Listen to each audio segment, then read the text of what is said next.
জীবনে প্রচুর বেশি ঘুরতে হবে। ঘুরলে যেমন মন ভালো থাকে, শরীর সব কিছু ভালো থাকে। ঘোরার জন্য যে পাহাড় সমুদ্রে যেতে হবে এমন কিছু না। ন্যাচারাল পরিবেশেও অনেক কিছু দেখার আছে, অনেক ঘোরার আছে। আমি এবার বাড়িতে গিয়ে অনেক জায়গায় ঘোরাঘুরি করেছি। আমার ঘুরতে প্রচুর ভালো লাগে। চলে এসেছি জমিতে পানি দেওয়ার জন্য, ডিপ কল যেটা বলে, সেখানে চলে আসছি। কত সুন্দর পানি বের হচ্ছিল। আমি এখান থেকে মুখ ধুয়েছি, পা ধুয়েছি। আমার এত বেশি ভালো লাগছে, পানিগুলো এত বেশি ঠান্ডা। পানি খেয়েছিও। তারপরে আমি এই তো চলে আসছি। পাশে একটা ইটের ভাটা ছিল। আসলে কি দেখার কোনো শেষ নাই। রাস্তাটার দিকে তাকান, কত সুন্দর। চারপাশে সুন্দর গাছ, মাঝখান দিয়ে চিকন একটা রাস্তা।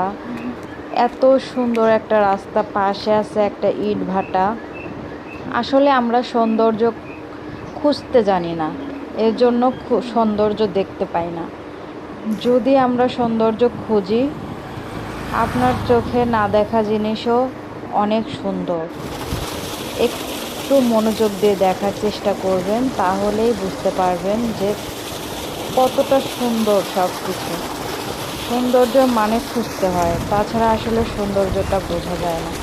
দেখেন কত সুন্দর লম্বাভাবে চলে যাচ্ছে পানিটা। এই যে এই মাটিগুলো দিয়েই ইটগুলো বানানো হয়। এটা কিন্তু নর্মাল মাটি না। এখানে একটা ছাগল, এটা আমরাই নিয়ে এসেছিলাম আর কি। এটা আকিকা দেওয়ার জন্য একটা ছাগল কেনা হয়েছিল, সেই ছাগলটা। যাই হোক, এই যে খুবই সুন্দর একটা পরিবেশ, এর সৌন্দর্যে আমি হারিয়ে যাচ্ছিলাম বারবার।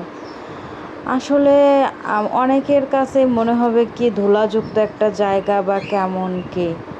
আমরা চলে যাই, মানে ঘুরতে চলে যাই পাহাড় সমুদ্রে, আরও কত কি।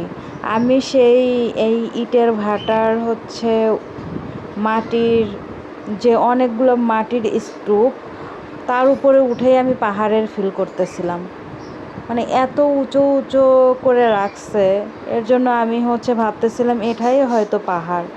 তারপরে দেখেন সারি সারি ইটগুলো এমন সুন্দর করে সাজানো ছিল। আমি নিচে যেতে পারি নাই, কাছ থেকে আমার ফুটেজ নেওয়া সম্ভব হয় নাই, কারণ এটা অনেক উঁচু নিচু জায়গা ছিল। আমি নিচের দিকে নামতে পারতেছিলাম না আর কি। এর জন্য আমি দূরে থেকে একটু ফুটেজ নেওয়ার চেষ্টা করেছি। কিন্তু আমার জায়গাটা অনেক বেশি ভালো লেগেছে। আমি এর ভিতরে সৌন্দর্য খুঁজে পেয়েছি। সৌন্দর্য খোঁজার জন্য টাকা পয়সা অনেক খরচ করে অনেক দূরে বা অনেক জায়গায় যে যেতে হয় তা না। আমাদের চোখের সামনে, আমাদের পাশেই অনেক সৌন্দর্য আছে, যেটা আমরা উপলব্ধি করতে পারি না, দেখতে পারি না।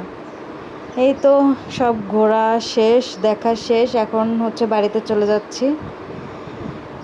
এই যে এটা কি বলে, সিএনজি বা অটো যেটাই হোক না কেন, সেটাতে করে বাড়িতে চলে যাচ্ছে আর কি। চারপাশের পরিবেশ আমাকে এত মুগ্ধ করে, আমি আসলে অল্পের মধ্যেই সৌন্দর্য খুঁজে পাই।